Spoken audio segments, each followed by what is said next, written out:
Good day, Mr. McBride. Good day, sir. Thank you. Let me start by thanking you for your services when you were Mkonto and MK, and for your struggles before. We cannot overlook that, sir. Thank you for that. South Africa is like this because of you guys that fought for us. Appreciate. Are you from KZN? And can you speak Zulu? But No, I lost it. I've been spoiled up in the north. but you can't clever you. No, just give me a short question in English. It'll be okay. Yeah. No problem. With me, we can talk, we can smile, we can laugh. I just need us to have a conversation, not to fight. Thank At one stage, EFF President, Honorable Julius Malema, tweeted that you should replace General Pahlani as a national, acting national police. Do you remember that tweet? Have you seen Was this? that who should replace him? Me? You should replace. Oh, no, I was not aware of that, sir. It was a Twitter. He tweeted that Pahlani out, put McBride in. Personally, do you think he was correct? Would you have been a good national commissioner? So I've heard that. So Cedric says that as I miss it, Sithole and Patlane and all these people so I can become national commissioner. But the truth of the matter, I never put my hat in the ring there. I think on reflection, in retrospect, I should have. Yeah. I can guarantee you wouldn't have had this where money flying all over the show. So your answer to me is you would have been a good commissioner. Absolutely. So did you open cases against Pahlani, Mtiba, Sithole? No, actually I didn't. Sithole himself was caught in a video as part of a conspiracy to take 45 million out of the secret fund of the crime intelligence. So all aspects is there. That case has still been finalized, but it's a... How long is that case? Sorry, boss? How long is that case? How long has it happened? Since 2017, so it's about 9 years. Still no arrest. There's no arrest, I think, no arrest yet, according to me, but I don't know full details of it. Would you say IPIT is failing us there? IPID might be failing you now, yes. Then IPID worked hard, 18 hours a day to get a case going. I drove my people hard, but with full appreciation. so it's still not arrested on a case you believe. On that case, no. In fact, after his dismissal, I'm not sure by which minister, I can't remember now the sequence of events. He then blamed the minister for it, but it was the minister's advisor who was part of that. And who's that? Sorry, what? Who was that minister's advisor? The minister was Minister Mbalula at the time. The advisor was Mbindwane. Bindwane, okay. Yeah, Ngani Mbindwane. Yes. He was right in the video. He was right in the meetings. He was right. You just reminded me of something. Sorry to interject. There was a story that former Minister Mbalula's advisor, Mbindwane, was in a meeting of a 7 million tender that turned into a 47 million. And it was said he was there for Minister Mbalula's sake. Was it true? So I don't know about Minister Mbalula. I never had that direct line. But Mbindwane was there. And the instruction to activate the process was there. That is the one thing, process that Nkabinde was informed about, but didn't treat it with haste. So what it was is actually nothing was going to get bought from the information. It was to access on the ruse, on the pretend that something will be bought, but it's to get their hands on cash. So From that's this- why hence the 7 million was ballooned into 47 million. 45 million, yeah. 45 million. Yes, sir. So there was such a case. Yes, there was, sir. What happened to it? The case is still being investigated, like I was How saying. many years ago? Was 2017. Okay. Still on the Pahlane Sithole and Mutiba case, there was allegations or case opened for Mutiba defeating the hands of justice. Can you explain that? What happened? Oh, it was a person from crime intelligence who was called into a meeting by Motiba. And by the way, myself and Motiba got on very well. And Motiba, I told the person that they should not cooperate with the investigation, or they should withdraw their statements against some other people who were involved in some, let's say, criminal activity. And that person that he told it to was a brigadier. So the person then went and laid a charge, a Brooklyn case. Nothing to do with us. And then eventually the Brooklyn case, I think, got pushed to iPad, but I think by then I was gone already. Okay. Yeah. So those cases were withdrawn against Mutiba. I don't think they were withdrawn. I think they just didn't. Materialize. I actually don't know what happened to them, whether they arrived in court and whether they were thrown in court, or they just didn't proceed, or were provisionally taken off the roll. I don't know. But I've seen the statement of the brigadier who made the allegation. So you were not the lead of that brigadier. You didn't send that brigadier to open those cases. Oh, the brigadier is in crime intelligence, not with me. Do you know that brigadier? Are you friends? The brigadier. Yeah. Do you know him? Are you friends? It's a female, a woman. She's a female. Oh. Yeah, she's one of the very good people who've been dealing with wrongdoing in crime intelligence, and it's always been at the forefront of providing information. Did she know of your ambitions of wanting to be a national commissioner? Sorry, ma'am? Did she know of your ambitions of wanting to be a national commissioner? I never had such ambitions. None. No. I could have put my hats in the ring. You could have. Yeah. So in all the cases you are appointed, you have suggested your name.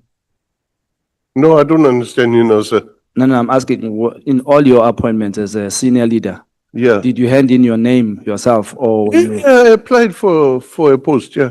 So this thing that you had ambitions to be a national commissioner is not true. No, it's not true, sir. So how come there's those cases against Mutiba? And again, do you remember Dladla? General Dladla? Yeah. Very well. Allegedly, there is a case that a certain service provider borrowed him money through his lawyers. Yeah. And IPIT said that there was corruption in that, and then you investigated. Well, Was Dladla going to be, did at that time, do you think Dladla was going to be a national commissioner? Was there a possibility? oh, I don't know what the politics at the higher levels in SAPS is. I don't know.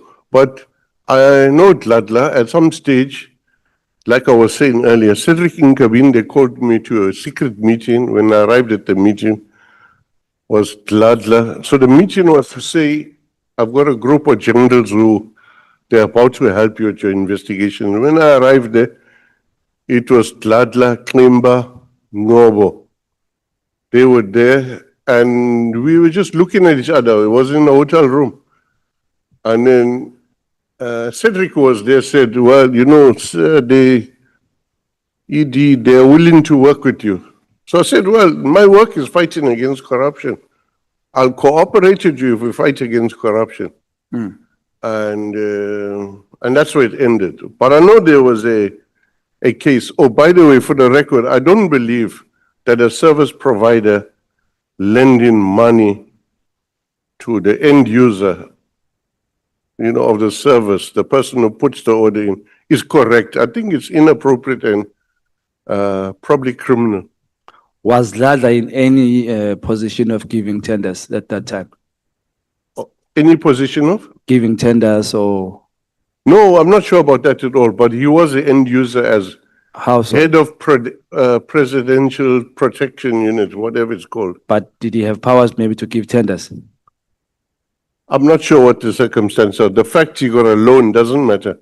Service providers of SAPS should not be loaning money to SAPS members. Okay. Yeah, so the wrong would be there. I don't know if he's ever been given a chance to explain it sort of in a benign way. Oh, okay. While your mind is still remembering names in the meeting, can you kindly remind or tell me or remember who are these two AfriForum and DA people and journalists who were in the meeting with you and Paula Sullivan? There was no AfriForum. There was a author was writing a book about Radovan But there was such a meeting. It was a braai. Or it was a braai. It a braai. 6th of December 2016. So who are these journalists that were there? Sorry? Who are these journalists that were there? There was no journalist there. There was only one lady who had written a book about, and I only found it out recently. Who was there? There was some other people who were there who I didn't know who they were. Yeah. Okay. I knew Shadrach Sibia, and I knew Cedric, I knew Manza, I knew Sarah, and I knew Paul. There were three or four people, and one was Brian. I found out later he's like in protective custody or something. And the meat wasn't very good anyway. So, Let's talk about the rendition. We'll come back to that one. yeah. Two guys, this movie, to me, this is a movie. I don't want to lie to you. This is a movie. Guys are taken up, robbers are taken back to Zim in this irregularly indictment. Sorry. This deportation, irregular deportation. But what happens later is that these two guys, when they were that side, they die, apparently. I think it's one only, sir. One. Yeah. How did that person die? The person was shot. Was shot. Was the process of deportation followed correctly? No, the process of deportation was irregular. It was Was irregular. not proper. And that is why Sibia and Ramat were dismissed, Yeah, wrongly so. wrongly so. Yeah, they had nothing to do with it. And the first thing you did when you came back, you reinstated them. You changed the report. No, I didn't change the report. We added in new evidence that was obtained. Which was only a cell phone that you Cell said phone were not there. analysis and the cell phone analysis report and something else. I can't remember. Let me Witness make an statement. example. Let me just make an example. Money is found under a sofa in the president's house Yes. and it gets stolen. Sorry, Kusel. It gets stolen. Yes. Does that make the president not guilty of keeping money in the house because it's not in the house or his cell phone is not found in the scene? Sorry, Honorable Member, I'm not sure the exact question there. If you can give me the exact question, I'll The answer exact it question. directly. No, let me try this example again. Yeah. Money is found in the president's house under a sofa Yes. and it is later stolen. Yes. Does this mean because he's not in the house and his cell phone is not there, he's not guilty of something? Well, it depends on who uses the house and when. Mm. And it's not my case, but in discussions about that case, because the whole country was talking about it, you can't put the president's fingerprint anywhere near that. When I say fingerprints, what's the nexus between the president and And the money. the money? It's only the house. Yeah, it's only the house. So if this was a criminal case, you would have said the president is not guilty This because it was was not there, but it isn't a stolen, let's say it's a stolen vehicle. The stolen vehicle is in the president's house. So- So it's not his. Yes, no, understand. You say, so if the president is not the only person who has possession or control of his house, if there are other people, I'll give you a good example, which I like using. when there are situations of extrajudicial killings. So a person, 5 people in a car, there's 1 firearm in the car. Are you supposed to shoot all 5? If they point a gun at me, No, no one points a gun. It's just I evidence can't there's a shoot. gun. Now the reason why I'm asking you this, okay, but because, for the sake of time, let's go back. Okay, So, sir. because of the cell phone, you decided that Sibia is not and Damat they are not Oh, guilty of indeed. this. Because of the cell phone not being there. The So cell a phone, criminal the can go description- and steal our laptops here and leave his cell phone at home and deny that he was here. And then he's not guilty because of that. No, I think that's very critical question here because what Kuba did, Kuba is a very quiet but effective guy. Let's stick to So- the cell phone. So Kuba, Let's come back to the cell phone. no, I'm busy with the phone. Yeah. No, hold on. I've Okay. got the phone. So this is his work phone. And he's got a private phone which no one knows about. Kuba found out about it and put 2 phones together on the request. And those 2 phones are moving together all around Gauteng, but they never reach where this scene of crime. Scene of crime, some people don't like And that word. we are talking about people who understands exactly that when we look for evidence, you must also check phones. You must check phones. Yes. Oh, they checked everything. I'm saying we are talking about people who understands the law and the system that if I'm looking for you, Yeah. the first thing I'll investigate is your phones, right? Yeah, So yeah. there's a possibility that they might have left their phone on purpose. There's a possibility. Both phones. There's a possibility. So, Intentionally so. look, we can hypothesize, and I got some good explanations. I'm not going out of the way to defend anyone. All I'm saying is Sibia was not in the scene. Okay, let's The leave it. descriptions they gave about Sibia is completely wrong. And that's what you used to clean Well- this report, to change the report, to know That was the evidence. evidence put there, Okay. because you can't leave that evidence out. Between Sibia, okay, let me ask you this. Do you trust Sibia? Sibia, Is he a credible in which sense? Is he a credible officer? According to you? From what I know, he is. He is. Mkwanazi? Mkwanazi, from what I know, he's interfered with IPD investigation. Credible or not credible? Sorry? Credible or not credible? Let's stick to that. Sibia said credible. Yeah. Kabinde? No, Kabinde? I don't want to have this thing. No, let's have it. Kabinde? Honorable Chair, I mean, the whole world can see in Govinda, I mean, why? Credible or not credible? If, I will answer now, but even you guys sent him home to fix up his evidence. Credible or not credible?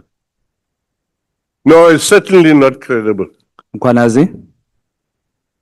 Mkwanazi, maybe for certain things he is, but Credible for the or not IPD credible? No, investigation, just one. Credible or not credible? on the whole, not credible. Pahlani? Absolutely not. Mahlangu? Which one? The one, Mandla? Well, when I spoke at his funeral, I said he's a man of integrity, Okay. from my view and experience. Binang? Solid as a rock. Kuba? Kuba? Kuba is solid. Now, let me ask this. How much was the value of Pahlani's house? According to the estimates of the specialists, those observing it, and the rate of building is 8 million at that time. How much is Mandla Mahlangu's estimates, his house? I don't know. Did you know that Mandla had a 7 million plot? Well, it was a family plot, the way I understand it, and his family was in taxi business. Did you know that he has a house in Savannah? I know the house, yes. I've been to the house. His salary would afford that. Sorry? His house, his salary, would he afford that? I could never afforded it. Did you investigate Mandla? No, I didn't investigate him. Why not? Because he was always... Because I haven't heard any allegation of him stealing and getting kickback. But the house that Paul O'Sullivan went to point, Yeah. which was Pahlani's house, Yeah. was worth for you to decide that I'm going to investigate this house. But Mandla's house, you didn't think to investigate it. Thank you so much, Honorable Breitenbach. Is that 20 Your minutes? time starts now, yeah. Really? It's up until 15 hours, Honorable President Bach. Thank you. Good afternoon, Mr. McBride. Afternoon, ma'am.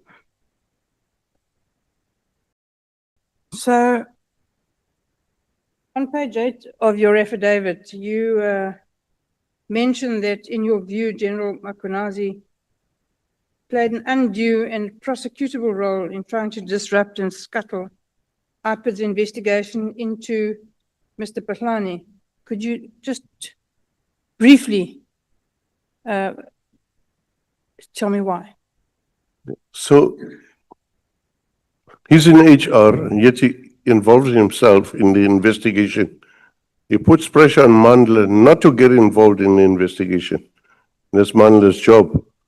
He offers Mandla and Cedric promotions if they become 204s. In his discussion with Khomo, who's from crime intelligence working in tandem with Mkwanazi, they ask him, even if Mandla asks, if I'm 204, okay, what am I going to say against the guy? I know nothing wrong about the guy. That's on the exchange on the phone. So Khomo says, no, find anything. And that's it. So he calls the chief investigation of the task team, namely Kuba. And he has a meeting with Kuba, a secret meeting set up by Nematanzela. Now, Nematanzela sets the meeting up. You have to hand in your phones, and then the issue is, I'll promote you guys. You find something on McBride, and so on. And so, all in all, that is defeating the ends of justice, in my view. It's actions, voluntary actions, which directly affect the integrity of the investigation. So in that instance, I would say it's a prosecutable case, but I don't know why the case has not been prosecuted. Maybe there's a competing priorities, maybe because Mandla is dead. Mandla also attested to an affidavit which indicates that he was offered the same thing, although Mandla stays away from Mkwanazi because they're family friends, right? So I suppose that's why Khomo was sent to him rather than, rather than him going directly here. Okay, thank you. Do you have any personal knowledge as to why the case against Mr. Sullivan and I think, what's her name? Trent? Yeah. Has not been prosecuted? It was struck off the roll some time ago. It's not been re-enrolled for the last sort of 9 years. Do you know what the holdup is? No, I can't remember what the holdup is, but it's about getting a prosecutable case.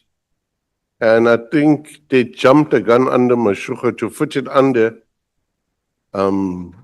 racketeering.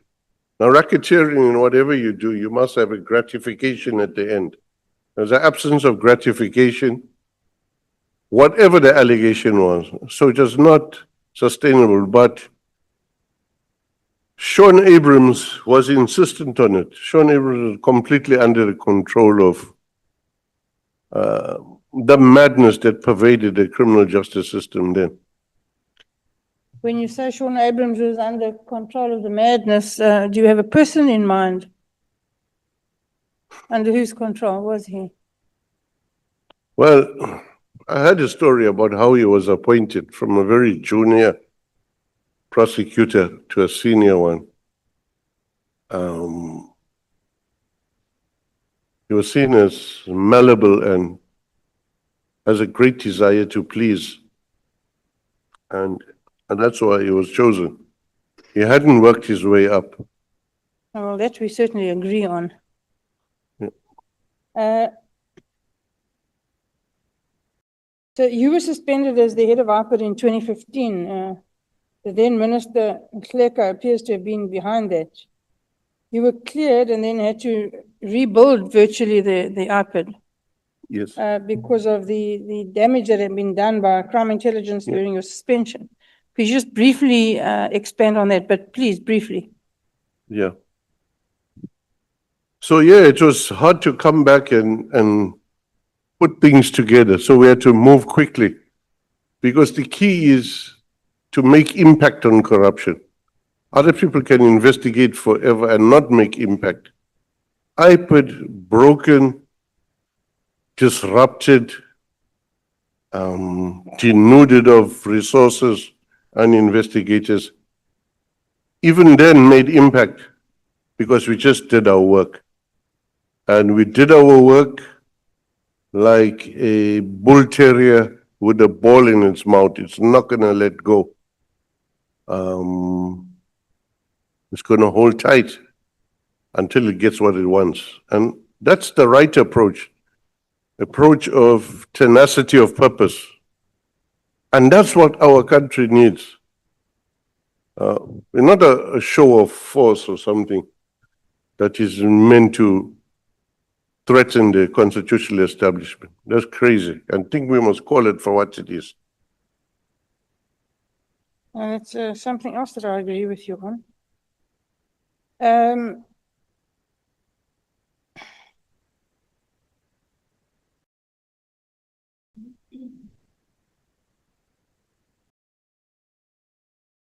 The SIU investigation is finalized, and the evidence received was an affidavit from a former national intelligence employee who's currently employed by SAPS. Are you aware of any of this? Sorry, could you repeat it? I was having difficulty hearing. Okay, never mind, I'll ask a different question, it's fine. I can just get back to my initial notes.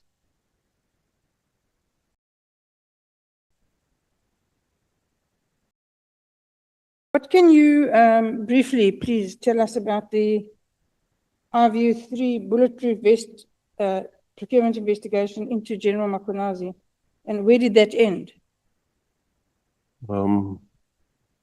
I think from memory now, I don't know where the case is. The case is being investigated. So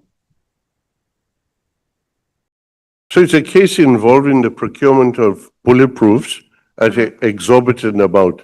Instead of about 3 to 8,000, they were costing 33,000 each. So that means for 1,000, it was like 33 million or something. And that was the initial payment. So it's quite a trick in the police to artificially increase the price of goods purchased, because that facilitates backhanders. And Yeah.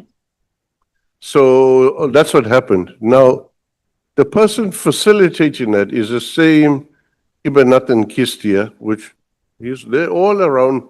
The one I had alerted, or let's say warned state security that he represents a threat to our national security because of his hold on the police. So he was the one chosen. If I remember, there was two companies which belonged to him or related to him, both tendered for it. And then one of the companies that belonged to him got it. And then there was a trip to show something else, again to Paris. Seemed like Paris is a famous place for funny business. In any case, as a gift, organized for the officials there, a number of bags were handed out, like expensive luxury bags, something I'd never have. But seemingly those bags were like part of the overall inducement. It was not the main one. Something else was going down. It's not a bag. So there's a fuss made about the bags. The bags are just an indication that there is gratification at a small scale. So my understanding is that when Masamola was asked about it, he said, no, I don't remember it. And I think Mkunazi said, don't know what he's seen it as.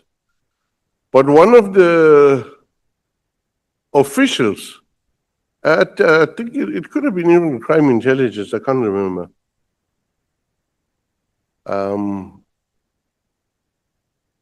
Returned the bag to IPID, and it's part of evidence to indicate and gave a statement exactly the procedure that had preceded the handing out of bags. So what slowed the case down was we couldn't get the name of the driver who was driving people around so that the French could assist us with mutual legal assistance so that we can talk to the guy. That's where I understand it is. One of the people in facilitating that matter, I understand, a senior French policeman, is at present imprisoned for corruption. So I think it's best to get, that matter has been handled by IDAC now. It's better for IDAC to brief the committee on it. Yeah, so where that is. Now, I understand there are competing prosecutory priorities. So one has to look what is the best one. You have to make a choice which to go with first. It's not a pick and choose. It's which one is easier to get a prosecution and conviction on. So that is part of the process which holds some important cases behind. The truth of the matter is some cases which you think are not important in a particular case, if you had prosecuted them then, without the bigger cases, a smaller case, the impact you might have made would have been bigger than going after the big case with a lot of resources. For example... No, I agree with the principle. Yeah. It's fine, thank you. I'd like to move on to my next question. Sorry about that. Mr. Patlani was appointed by former President Zuma to serve as the acting national commissioner. His appointment came at the height of state capture. In your opinion, and based on your investigations as the head of IPID, did Patlani fight crime and corruption as he was mandated to do? Or did he use his position to enrich himself? So, no, I didn't see any evidence of that. I didn't see any evidence of that. Of what? Of him being committed to fighting crime and make an impact. In my opinion, and maybe that's my memory after many years, is that he was mainly interested in his tenders. Someone just phoned me now from the crime laboratories or working there. There's an instance when there was a process of fiscal dumping after the year end was closed. So what is fiscal dumping is when people haven't used their expenditure properly, and the last quarter they just buy or anything that is there, even if it's not a priority or needed, because they failed to do it consistently during the year. But in this particular case, it's the strangest one. It was for some lights, like an ultraviolet type of light, which was manufactured in Australia, and the order was generated at 4 o'clock in the afternoon on 31st of March. I think it was, could be 2018, I'm not sure of the year. And within 2 hours, no, sorry, before midnight, the 54 million was paid. So the stuff would have to be manufactured, come from Australia, delivered, and then that 54,000 would be paid. Now that's the most weirdest case of fiscal dumping. It's pure corruption. I don't know why it's not. I've mentioned it to Parliament before. I mentioned it to Parliament in Portfolio Committee, and I mentioned it to Scopa also. So those are matters which are kind of clear-cut matters, even if you come from purely an auditing side. So what happens is that because all the payments get lined up at the end of the year, the end of the month, at the end of the year, the payment reflects on 1st of April or 2nd of April. So it looks like it's in a new financial year. So the trick they use Because there are so many payments that need to be made electronically, they're all lined up. So you find, you look for it, you search for the end of, 25, 26 financial year, and you won't find that payment there. So it looks like it's a false allegation. But if you check in 26, 27, one of your first payments there, you'll see it's the fiscal dumping. So there's all these tricks people have learned over time. Yes, but the prosecution is surely aware of those tricks, so those cases should not be hard to do. Yeah, they're aware of it, but I don't know how far the prosecution is here. Okay.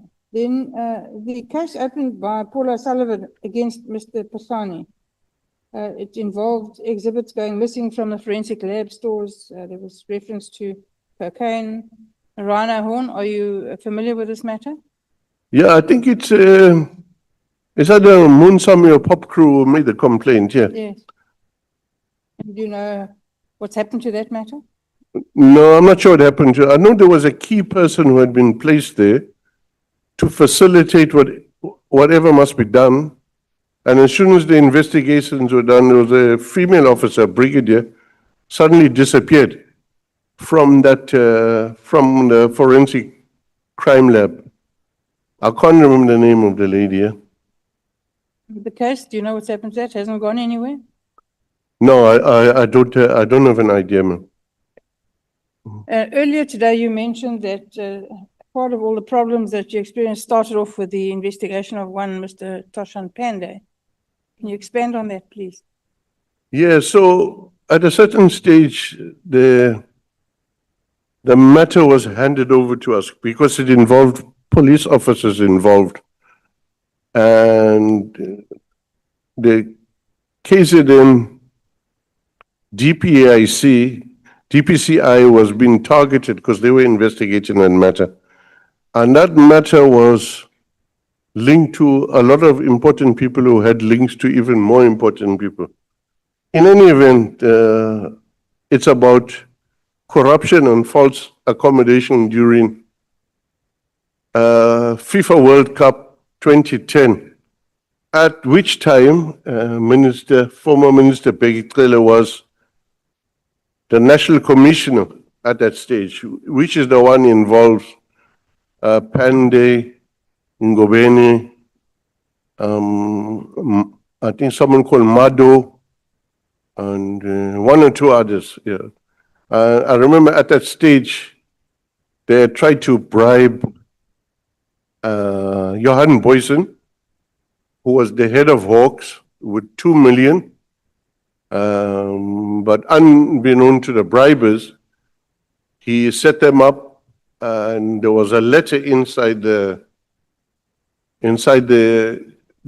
money bag. And when the guy arrived with the money, after Boysen having, I think it's called a 252A, I think that's what it's called, with cameras, with recordings and everything. They picked up that, the envelope with the letter in, and dusted it for fingerprints. They found out Toshan Pandey's fingerprint is on there. So it's clear that he was associated with the 2 million bribe, and his go between, I think, was Madhu. And I think those cases are on at them, I'm not sure, but those cases were handed to us. So we inherited the forensic people, and we submitted. We tried to get it so many times on the roll, and so many times it was kicked off. But I think it went on the roll. For some reason, I think Pandey is on the roll, but Pandey is on the roll also for tax evasion or something. There are a number of cases. For what reason would a case be kicked off the roll several times? I'm not sure. At least I know on one occasion, Commissioner Ria Pierre tried to stop the investigation. And Lieutenant General Tramat, as head of Hawks, countered that but said, go ahead with the investigation. The investigation has merit, go ahead. So that might be also a reason why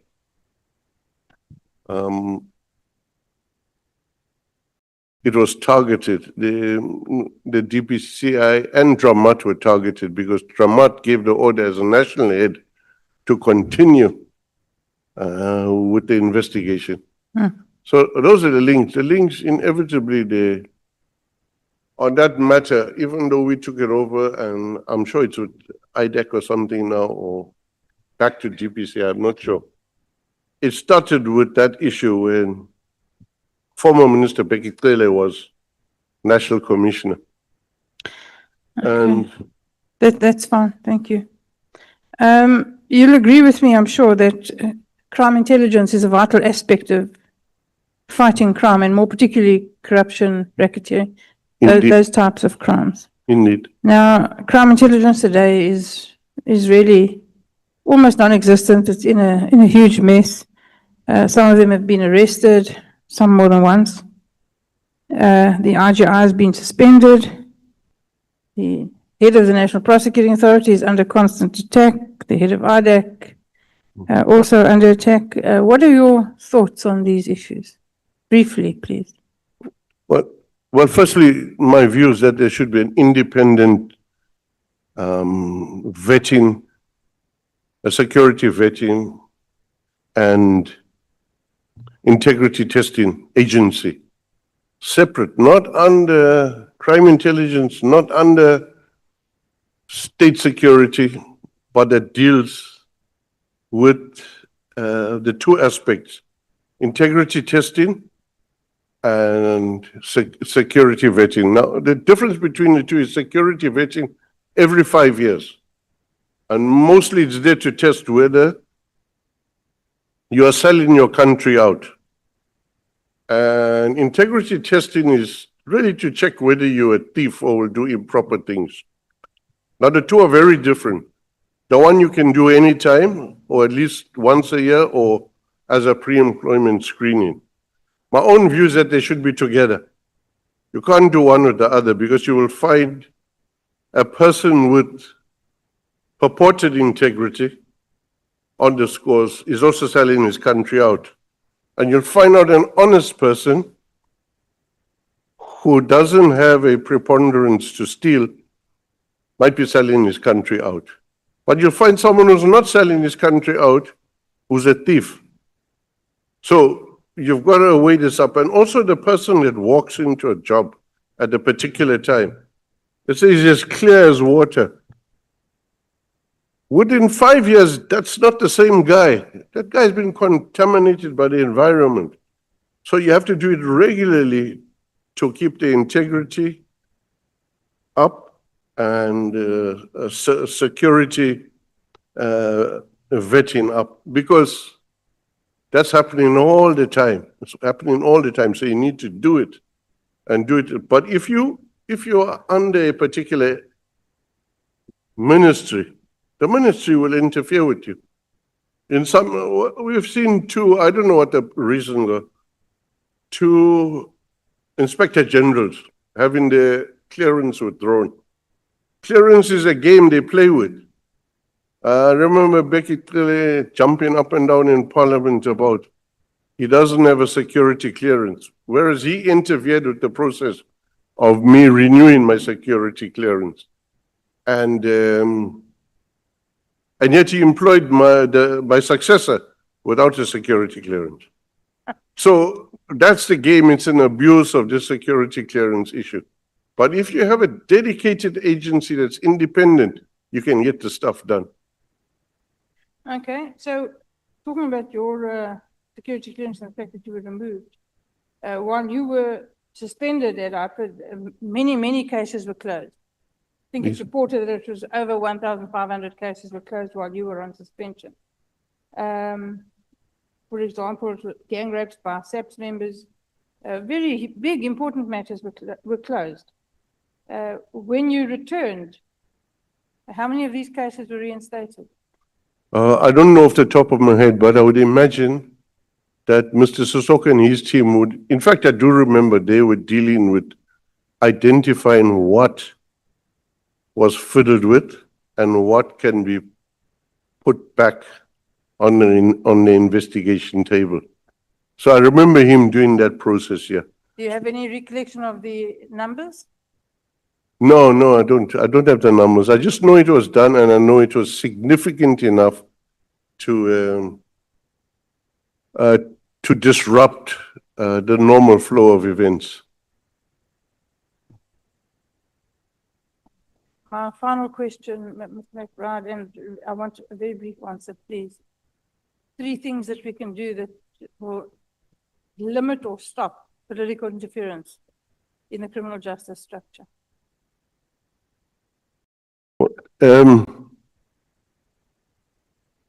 Politicians to know the lines. Also politicians, and we had started writing a document in the place where I work about proximity to especially new members of parliament. How people will come around them, suggest issues to them, entice them, and try to control them. Initially, it'll be something simple. You know, you buy your wife a gift or your husband a gift. But slowly it's a golf day, it's something, but slowly you see you spending more time with the guy. But the guy has an agenda. He's a service provider and he has an agenda. So I didn't finish that article. Some internal matters happened there. So I was writing that mainly for members of parliament to understand, especially under the new GNU, what the dangers are, how those dangers are connected to even geopolitical issues. So those kind of rules must be out there, but people don't obey rules if there's no kind of enforcement or stuff. So individual parties must deal with their own members, number one, and they must exercise their own sense of integrity testing and strictness in the rules. And it's not for us, it's for the next generation, the kids. Everybody knows the dangers that kids land in every time and the temptations they're subjected to, which are very different to what we went through. And sometimes geopolitical players would use criminality to make their initial moves. You wouldn't see it coming because you treat it as a crime. And yet it's part of a chessboard being played. So there's that one. There's a third one about the independent agency. And the fourth one is to look at, so municipal police, Metro Police. Metro Police was meant to be a force multiplier. That's what was done. 2 things happened. One, it was done through SAPS Act, the Metro Police. And the SAPS Act took precedent over the other local government related legislations. The result is controlled by now, as it's done by civilian secretariat for legislation formulation. Whereas that's, in my view, my humble opinion, not being a jurist, is unconstitutional. It should be done here by the members of parliament, understanding the legislation and formulating here. So one of the key issues which everyone asks is because my organization, where I am not an official or major active member, we have an allergy to anything that sounds like it's moving towards federalism, even if it's not, because of the experiences of the past and division. Now, the other party in the GNU that controls the Western Cape has the opposite view. They go from a position of federalism. So there is almost an instinctive clash that comes, whereas we should leave the isms out and let's look at what works. So I'm talking about municipal police. So if municipal police was to be a force multiplier. Why aren't municipal police properly trained with the right standard operating procedures, right prescripts, allowed to carry some dockets to take the pressure off SAPs? So that if there's a theft in a municipal building, you don't have to get a whole detective to come from, the big station and come in and investigate it. You'll get that a member to do that. Already a lot of legal competencies have cascaded to Metropolis. Boarding vessels, if there's suspected there are drugs on them,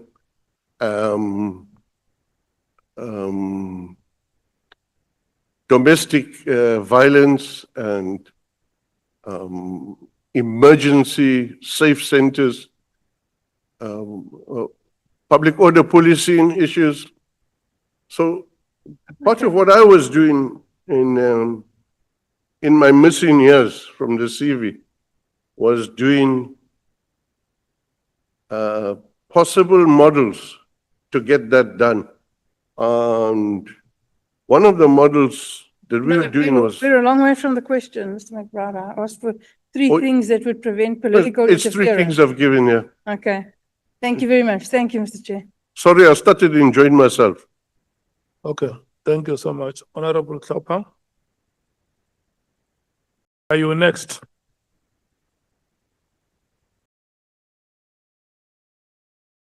Honorable Bradenbach, who is speaking? The 20 minutes, who is using it? Honorable Carla Barnard. Honorable Kalabanat, your time starts now Thank you, up Chair. until 12 minutes past. Mr. McBride, it's interesting that Mr. Pachlan, of course he's Mr., not General, as he's been referred to for some reason. His arrest was along with several crime intelligence members, major generals, all arrested over 54 million rand tender fraud. And the ID did the arrest. That was in 2022. And the tender was way back in 2016. So it took a very long time to come to that point. And again, the company was iView. That was allegedly, now you referred to iView a little bit earlier. The Durban businessman, one in Banathan Kistia, same person. And I've looked through and I've seen his name and his companies pop up in a number of matters. Yeah. So yes, I think he's very deeply involved in a lot of the cases. In fact, he was also investigated in relation to the 45 million rand procurement of a grabber prior to the ANC's elective conference at Nasrec in 2017. And I remember being in a meeting when you informed the Police Portfolio Committee about the grabber issue. Yes. And yeah, I think you were done away with soon after that for your missing year. So another system called the Daedalus, 21 million, also was from iView by crime intelligence to encrypt phone calls. Of course, at that time, Mr. Pachlan was already under investigation in a blue lights matter. Again, payment was made. There seemed to be a history of payment being made, but no goods delivered. Yes. So that resulted in, sorry, I can't see Mr. McBride. Thank you, that's great, thank you. That resulted in Mr. Pachlan being arrested again. That was the 86 million. So joining those dots, we seem to have the common element of that Durban businessman. Would I be correct in having done that? Yeah, indeed, there's a clear pattern, which I was trying to explain earlier.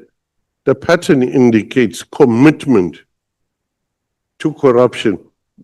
It's not like one corruption out of the blue. It's a commitment to corruption.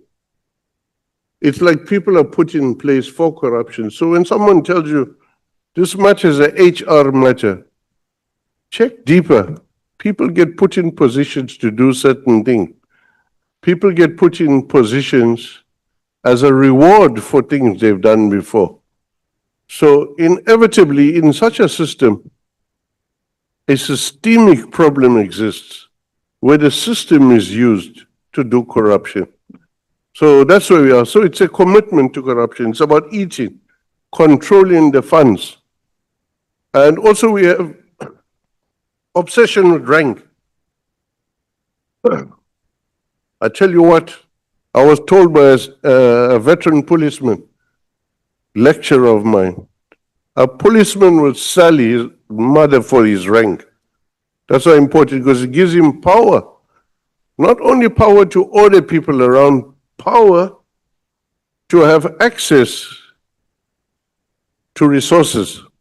So that's the name of the game. So if your systems are not right, you can't throw more personnel at the system because you multiply your problems. That's all it is. It's logic, law of averages.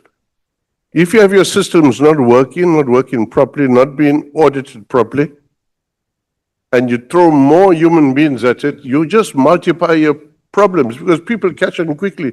Oh, this is how it works. Mr. McBride, do you have any knowledge of where Mr. Inbanathan Kistia is now? What is his status? Does he still provide so many opportunities to the SAPs? I've never heard of so many things that were ordered, paid for, and not delivered. I've heard of it happening in our hospitals, and that's all under investigation, but I hadn't realized it was going on to this degree within the SAPs and crime intelligence. So he's a co-accused of General Patlani, Okay. and both are out on bail. And together with Agnes Bakmele. Is he Also also, general. I think it's iView software also that was aimed at monitoring the fees must fall social media platforms. Again, paid for, not delivered. Millions. Extraordinary how much has been paid to this man without delivering anything. So, okay, let's move on. Do you believe implicitly the statement that was presented by Innocent Kuba that he was offered a promotion by Lieutenant General Mkonazi? I know you went into it, but No. what is your absolute belief on what happened at that time about the promotion offer? Kuba is wrongly interpreted as being weak. And Kuba will smile all the way. But he will pull the carpet out your feet the last minute if you're a corrupt person. And that's what he does. He doesn't say more than he has to. But he is very smart. And he will smile all the way. He'll make you chase him until he catches you. So he operates like that. Gentle, patient, but impactful when it happens. And that's what happened here. In investigating the size of the monster we are dealing with in SAP's corruption, we now have a good idea about it.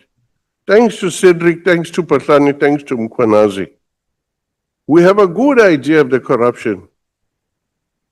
I don't know about the 6th of July things. I know it about from investigations into them. Out of that, we see the size of the monster. The monster can be slain by systems, by definite checks, by getting the right people, by breaking the patronage system for appointments that's inside SAPS. You get a minister who interferes. Well, let me put it differently. You cannot spin a failure. You cannot spin a systemic failure. You cannot spin a whole departmental failure. So it's useless to have a minister go into every incident where someone was killed and you have Masemola standing behind. In each of those provinces, there are national, provincial commissioners. There's a national commissioner. Why should, in that instance, Beki Cele be flying from point to point where there's an incident? That's a waste of money, but also it gives a wrong idea.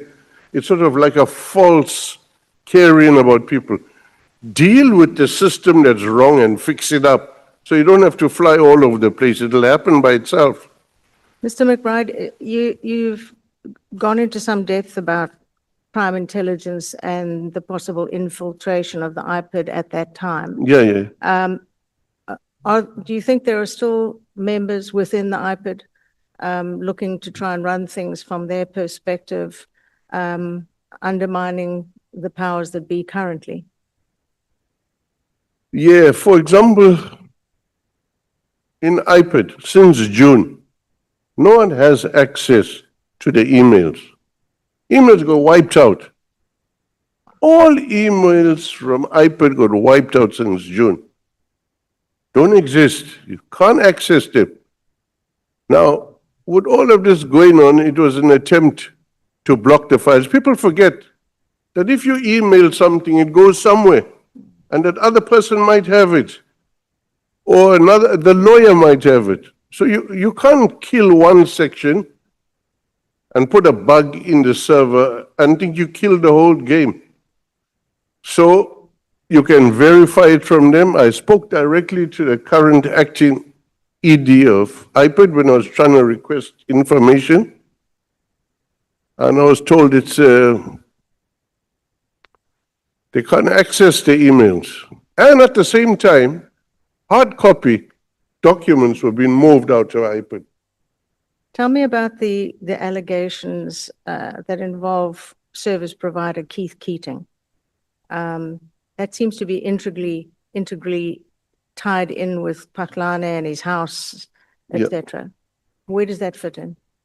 So, my understanding is that investigation is continuing, and it's very close to being prosecuted, because all the evidence is with the IDAC. It's evidence in which there was a hell of a fight, I think right up to Constitutional Court, to declare the execution of the search warrant invalid. And it went right up to Constitutional Court, but IPID still won it. So that evidence, hardcore evidence, including the cash money, the cash money is in IDAC lockers. Okay. And on top of that, a lot of gratification takes place in another jurisdiction, takes place out of South Africa. Yeah. In particular, Namibia. Okay. Now, fortunately, the Namibian police are starting to use mutual legal cooperation to talk to the South African authorities. So there'll be some progress. That was first a hard breakthrough because some policemen in Namibia were interfering with the investigation. So in other words, I do whatever I do here, but I collect on the other side. That's the name of the game. Were you still leading the IPID when the former SAPS Technology Management Service head, the then Lieutenant General Adelaide Shezi, her nephew, her sister, and Tsepo Khoza were all arrested around about the same time? Yes. Fraud, corruption, money laundering, Yes. In that technology management division. I mean, that seemed to have been a hotbed of theft. Yes. At the time. And when she used a service provider and family members to, again, renovate her property. Yeah. To score further SAPS contracts for the family. Yeah. And she, of course, was working very closely with Mr. Paklane. Yes. What is the status of that matter? I don't know. I think it's still on trial. I know that she was arrested soon after making a presentation to Parliament. She was. So she was in Parliament, but all of us knew that there's a warrant out for her. So it was like a really awkward situation. We've had a few of those. I can't remember if it was SCOPA or the Portfolio Committee. Yeah. But she was making a presentation, a very nice presentation. But we all knew that it's just a matter of days. Wow. So it was awkward. Finally, from me, do you perhaps you can give an insight. What exactly was Nkabinda Lieutenant General Mkhwanazi link? Now, we heard a very bizarre report via Nkabinda about what he referred to as a boys' weekend. Yes. And then that Lieutenant General Mkhwanazi eventually helped him get a job in the private sector. I mean, how close are those two? Well, Honorable Member, I think the best way to say it, maybe I'm not answering your question correctly, is if it's a private matter and consulting adults, it shouldn't be at that stage our business. Okay, I think I couldn't agree more. Unfortunately, we were given very bizarre evidence in that matter. I'm done. Thank you, Chair. Thank you so much, Honorable Barnett. Honorable Matthews. It's now 6 minutes past 3. So you're not being nice to me today, Chair, and just saying you have 2 hours. 14 minutes to 16 hours. Don't waste your time. Start now to Okay, ask you me. can't, you started already. Good afternoon again, Mr. McBride. How are you? I'm very well. I come in peace. And So do I. okay, we are together in the Peace Corps. And the questions we have today are pretty much yes or no answers. So we're going to move quite nicely and smoothly, Mr. McBride. Let's start off with your education, your qualifications, and your career. So in your CV, you stated that you did your Bachelor of Arts in International Politics at UNISA in 2002. When did you start that? Do you remember? I think initially it was a LLB matter which I started in prison, and then I changed because when I came out, I was working 24/7 on the peace desk. It was, our country was going through turmoil.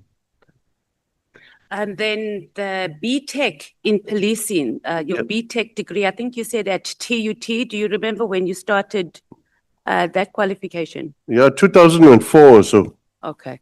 Then you were appointed as the executive head of the Ekurhuleni Metro Police in 2003.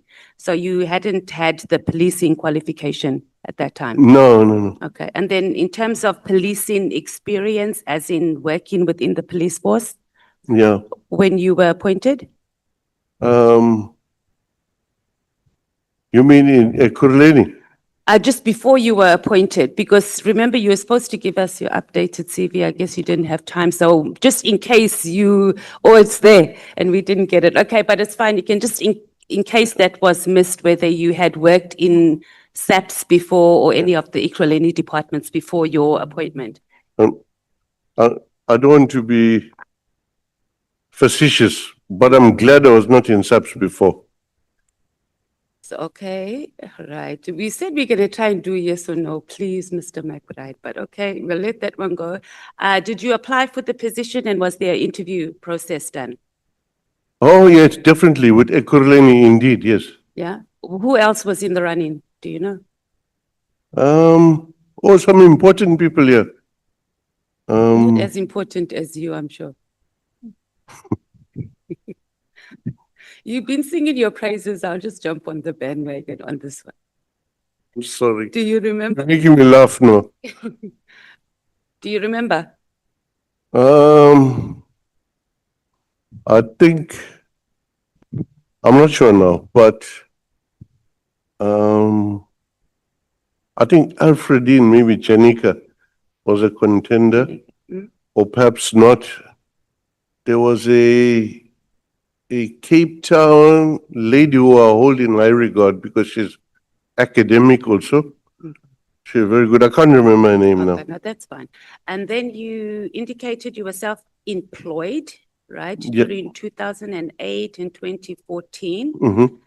Did you have a company that was registered when you Yeah, did yeah, that yeah. period? What was the name of the company? Pasha. Pasha. Is it still registered? No, I resigned from it. I don't know if it's running. Sold all my shares and left. Oh, okay. So you weren't the only director, or you were the director? Yeah, there was, I think, there was a Lisa Ring, was a director, but I resigned and went, sold my shares and everything.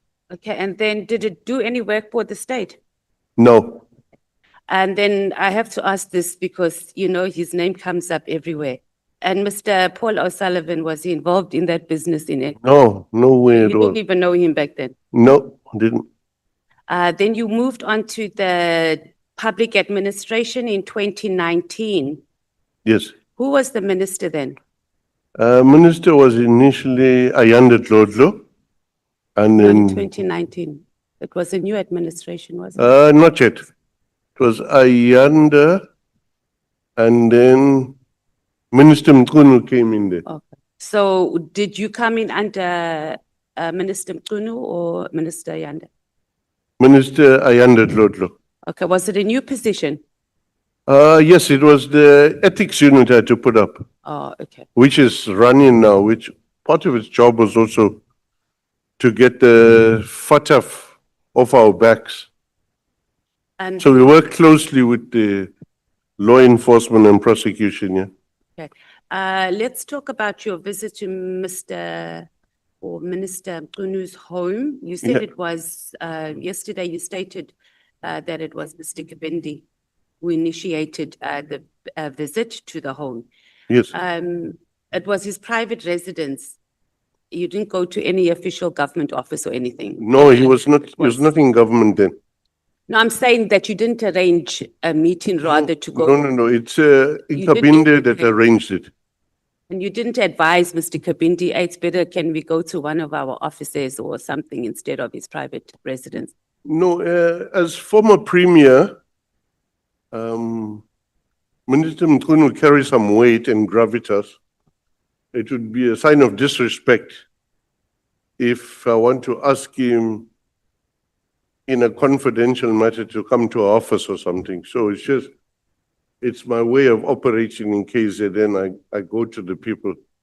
Okay, how many times have you met with Mr. or Minister Mkunu regarding or while you were in charge of iPad? When I'm in charge of iPad. Only that occasion. Okay. Yeah, afterwards I met him when I was already, I think, in state security. Then I met him at Lekgotla or something, and then I warned him, hey, the guy's still with you.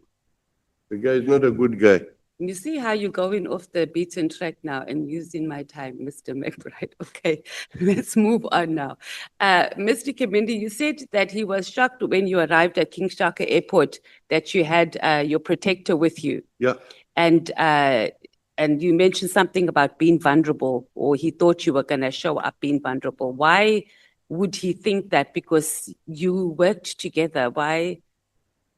Oh, no, What was the backstory to that? Why would he be surprised, and why would there be some issues about the issue was I must be alone, honorable member. I must be alone. I mustn't tell anyone. That already sounds of subterfuge. Set up coming. But why would something like that be set up? No, the boss wants to keep it quiet. Who's the boss? Because you weren't reporting to the minister. The minister was But it's his boss. But he wasn't, from my understanding, was he not working in iPad under you then? And Minister Mkunu he wasn't a minister at that time for this meeting? Minister Mkunu was not a minister then, but Cedric was working for iPad. Yeah, so whose boss was he? You're saying he... No, he means like in a political way. Yeah. ANC way, you mean? Yeah, so for African National example, Congress way, let's just speak. for example, if Minister Mkunu was a traditional chief, it would be the same thing. I'd go and show respect to it. Okay. Your appointment yesterday that you were a bit iffy about telling us, so you were appointed at the State Security Agency in 2020. You were subsequently placed on suspension for 22 months. Yeah.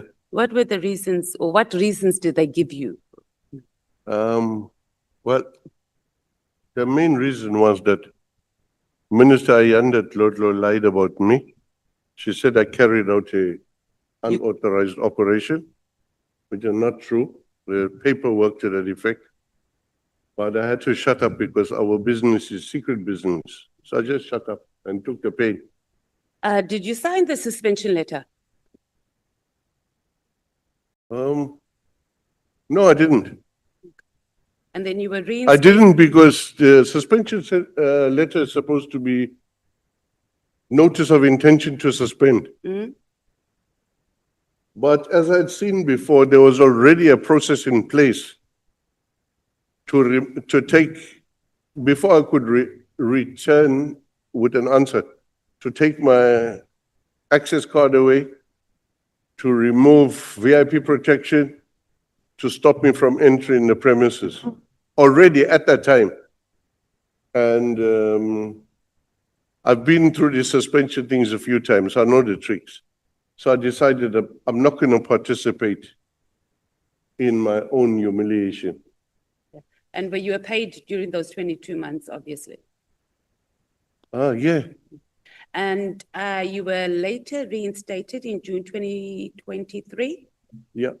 Then subsequently, the Director General resigned in November 2023. So it was about 4 months after you were reinstated. Yes.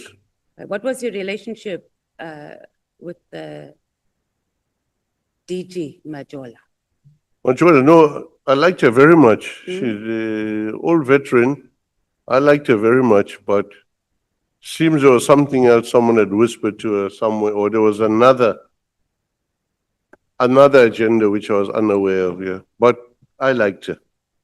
Okay, let's leave out the like. We're talking about the actual working relationship because there was information circulating that she said, and I mean, it's a media report, so you know how the media is. So we're just asking you, obviously, it's your side of the story. If you are reinstated, she's going to resign, and subsequently 4 months later, she did. So I don't know if she really said that. I canvassed okay. that with the minister at the time, who was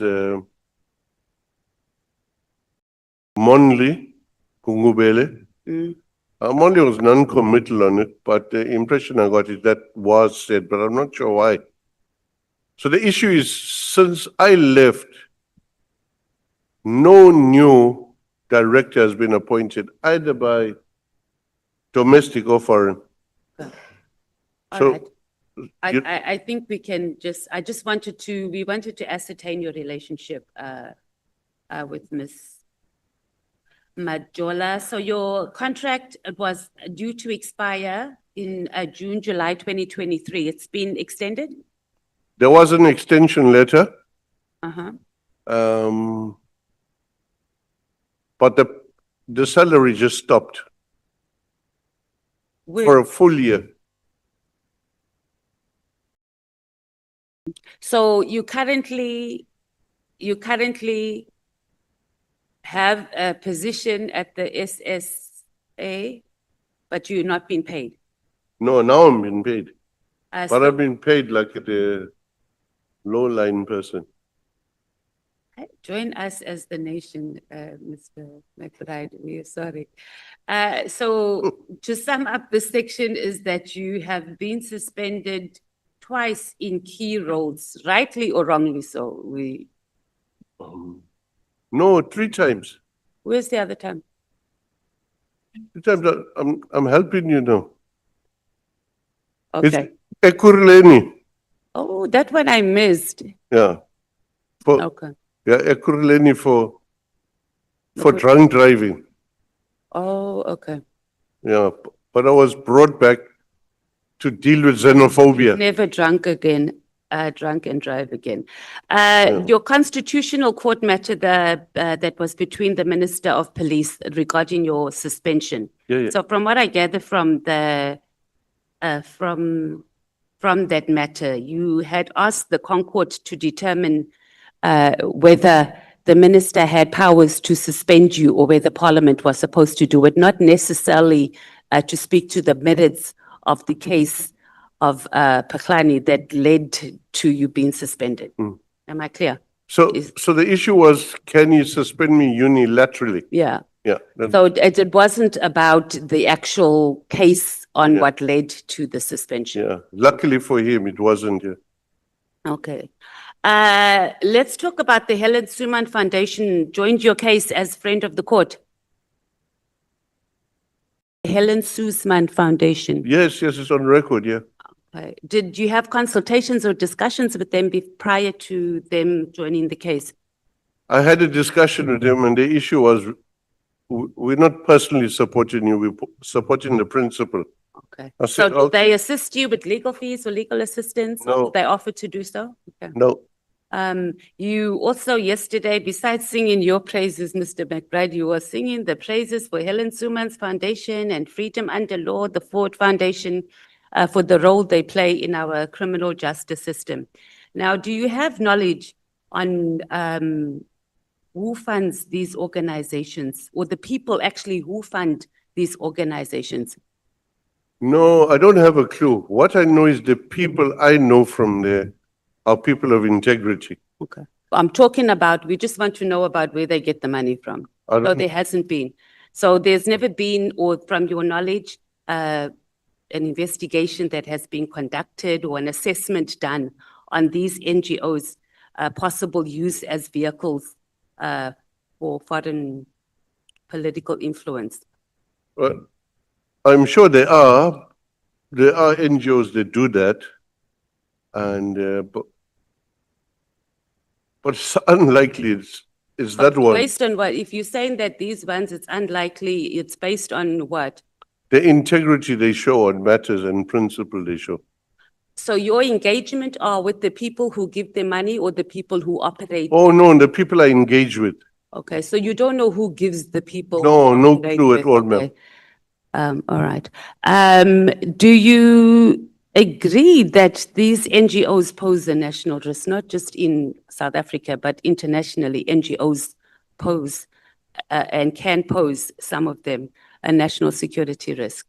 Indeed, some of them can, yes. Mhm. And some of them do already. And here in South Africa, do you think we are immune to that? No, certainly not. The game is on already.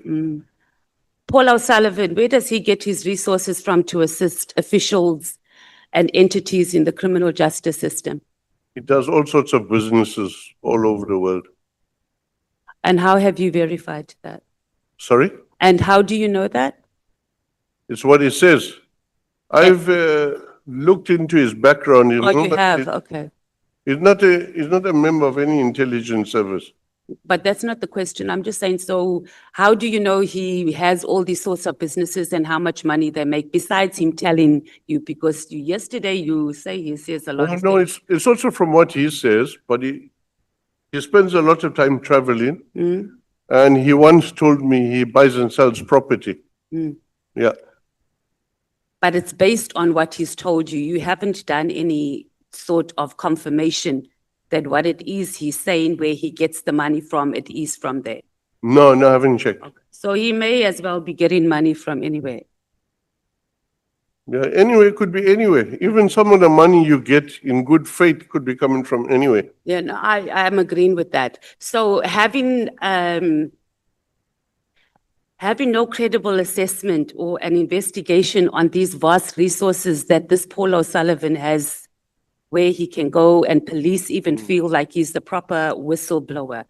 Do you think, as Mr. Robert McBride, who once burned down police stations when we were fighting the apartheid, while I was still little there, Speak for yourself. do you think, no, I was about not me. No, you know what I mean in the struggle, but do you believe that you were protecting us as a country by allowing and accessing resources from Mr. Paul O'Sullivan without us even knowing where this man gets money from? The main access of information to him is information about corruption.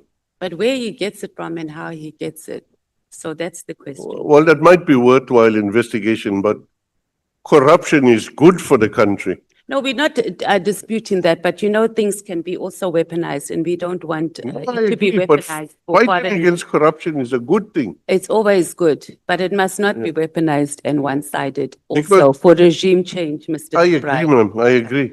So let's move. And let me be first to say, if I find out he's doing that, he'll be in big trouble. Okay, I wish I you know- would I go know and the- find I know the out where he chairperson gets the spoke money about- as a start, because that might help. Let's talk about the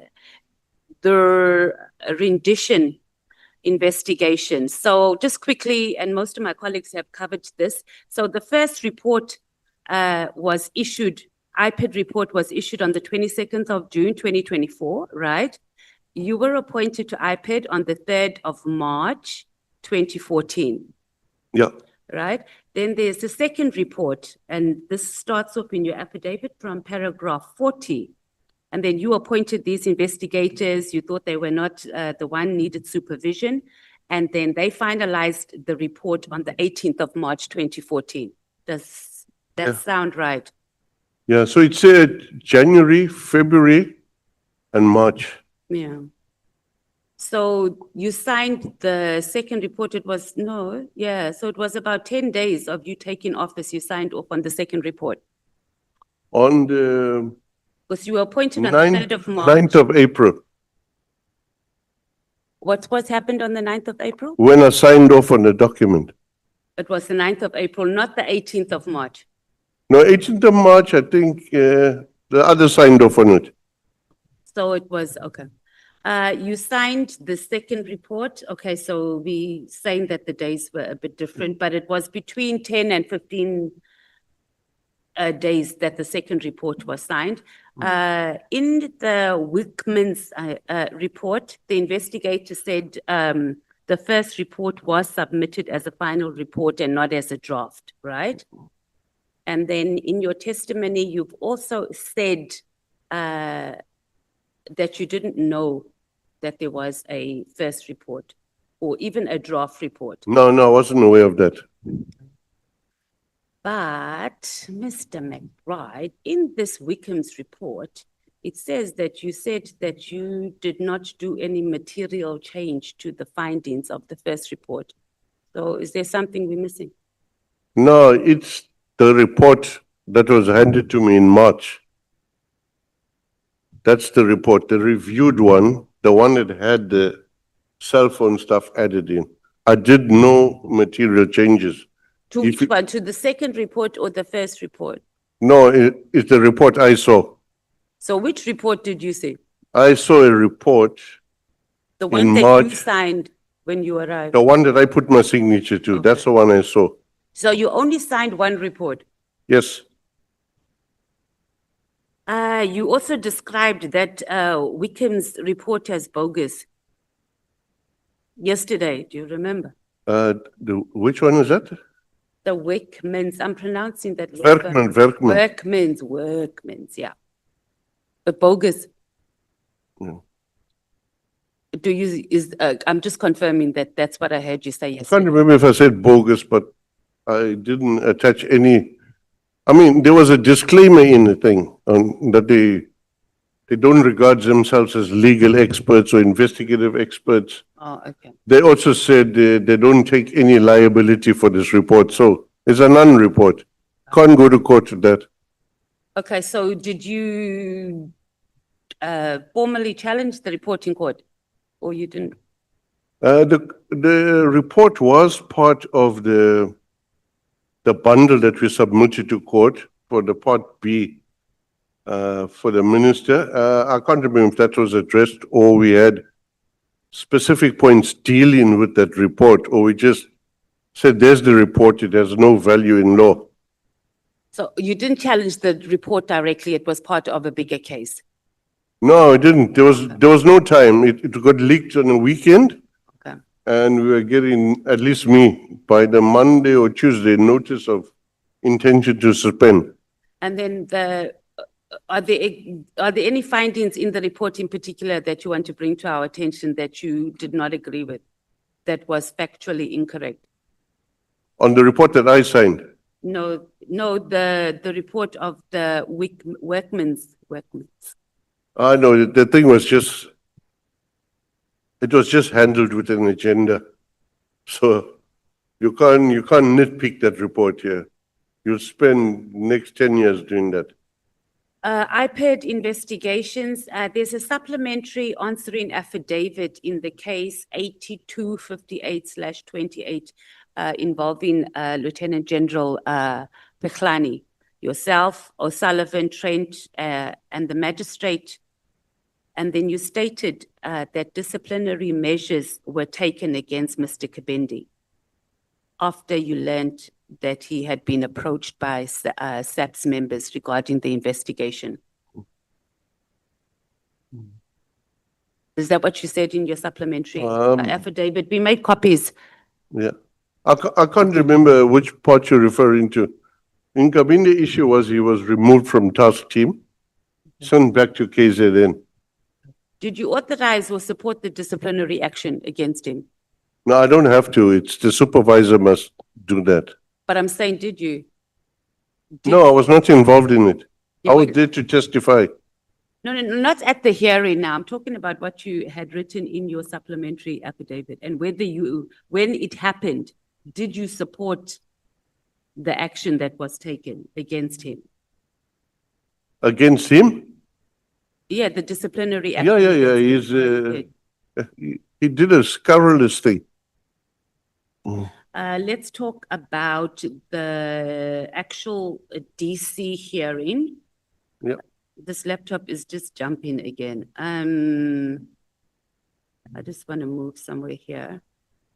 You said you were there just to testify. Now we're actually at the hearing, right? Yeah, yeah. In your annexure RJM 22, there's the email from his lawyers to your lawyers. Yeah, yeah. And then in that email, it says our discussions relating to, so it says we referring you to our discussions relating to an amicable rather, settlement. But yesterday you said that they approached you and they told you that this is what they want to settle. So can you explain what the discussions were? So the lawyers are talking. I'm not part of the talking. Whatever the lawyers say to each other, I don't know. But if you look further on the same sentence you're reading, it will say, my client instructs us as follows. Mm. And then it says, charges are withdrawn. Mhm. He resigns. So the issue of resign came in from the time Nkabinde spoke to Moses Dlamini and said, I can't testify in front of the chief. I'm feeling too embarrassed. And Was he going to testify in front of you, or you were just? or the other way around, I would testify against him, but he couldn't face me.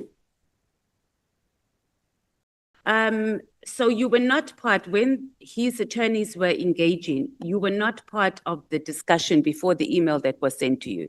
You did not know what was being discussed, nothing, you didn't engage? The issue with me was he was going to resign either way. No, but I'm asking, were you part of the discussions? with No, his not attorneys? with the You were- lawyers. Not with the lawyers, yeah. Paragraph 31.2 of the same supplementary statement, you deny that Paul O'Sullivan and this Miss Trent drafted any witness statements, right? Then, Mr. McBride, in paragraph 31.4, you refer to the same statement by Mr. Sisonko and Mr. Mklanka told, okay, let me read this properly. You say, okay, so let's go to paragraph 31.4 of your current statement to us. The affidavit. Yeah, your affidavit to us, Okay. not the supplementary one.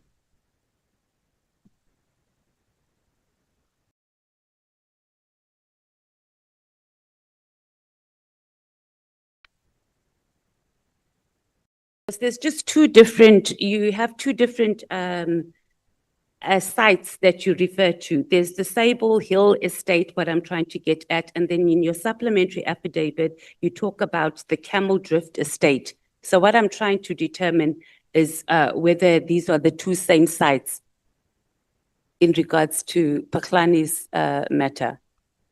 And when Mr. Sullivan inserted himself to go and join your I investigation. think the estate is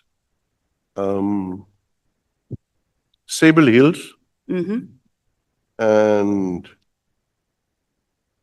the closest police station is Camille Drift.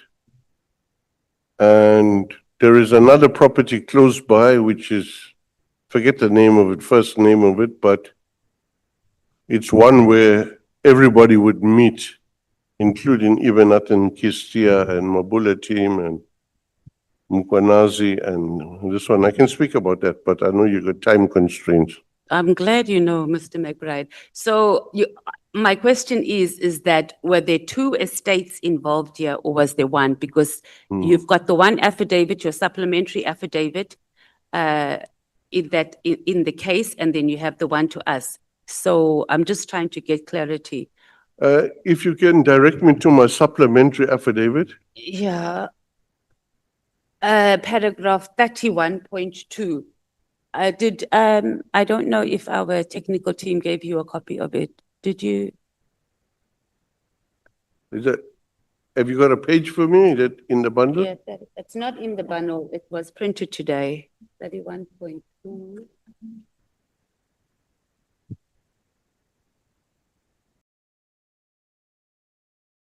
Thank you. Okay, ma'am, I'm ready. The supplementary.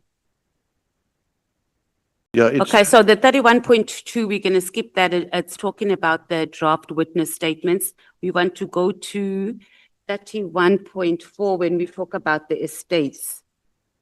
You see, under 16.2. So 31.4 and then 31.4.1.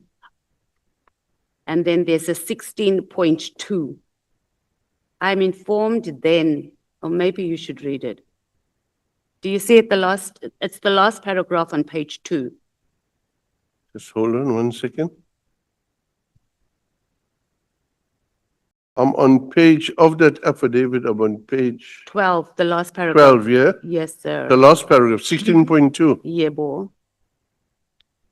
I am informed by the then leading, so it's extract from Sisoko's statement. Yep. I'm informed by the then lead investigator, Matlangu, that Paul O'Sullivan did assist the investigation team at the initial stages of the investigation by accompanying them to Camille Drift Estate, including typing statements based on interviews with witnesses. They also received some information from Mr. O'Sullivan's or Ms. Trent, as they had access to systems that IPA did not have for investigative purposes. Meetings with Mr. Paul O'Sullivan and Ms. Trent were held in the context of assisting investigators with information relating to the investigation. Okay. There was never any instruction from the executive director that IPID investigators must work with Mr. O'Sullivan or that they must give him information obtained as a result of investigations by IPID. Okay. So this Camel Drift Estate, I think it's not the that's- same. What can you? Sable Hills would have been in that district here of Camille Drift. So in reference to this, it's not referring to the visit that O'Sullivan did with your investigator to point out the house.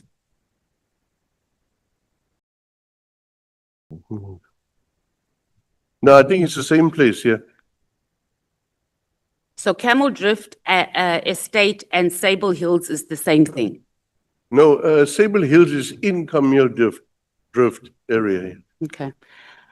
Then I got what's up, Mr. McBride, and someone from the public wants me to ask you, what is your relationship with, or have you met, whether it's work-related or not, with Honorable Adams? With Honorable? Adams, Bedell Adams. Oh, yeah, definitely. I What's- like him. Yeah, I also like him very much, but what is the relationship and how far back does it go? No, I only know him last year. Oh, okay. Yeah, he is a guy who appears to be fighting against corruption. So I wanted to meet him. So I reached out to him to meet him, and he agreed to a meeting. And You reached out to meet with him. yeah. You He's, haven't reached out to meet with me, and I'm fighting corruption So- day in and day out. I'm just saying. Yeah, maybe that's an oversight on my part here. So it's So- been a year, and then, okay, so it's been a year and you've reached out to him. And there was no No. leaking of any information to him? No, it was towards the end of last year. He took a photo and I think he put it on social media. I'm quite happy with that. I got criticized by some of my comrades because our politics are different. But Honorable Matthias, if you have a drive to fight corruption, I'll work with you too, regardless of what my colleagues think. They also want me to ask you whether you have a work relationship or met work-related or not with the former Inspector General Fazal. No, I met him when he was Inspector General already. I can't remember. I met him at there was a conference where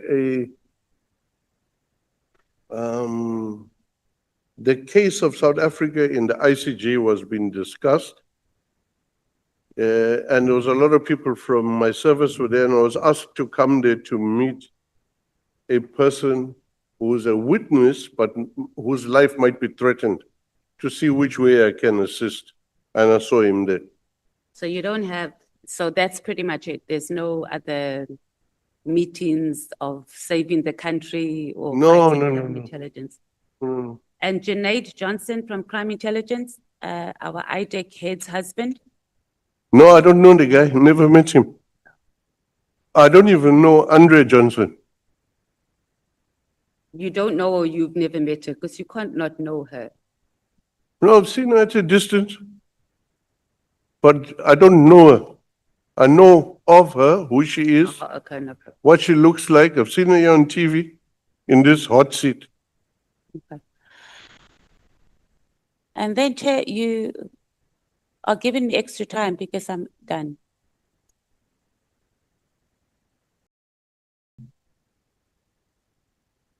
I'm giving the ANC some of my time.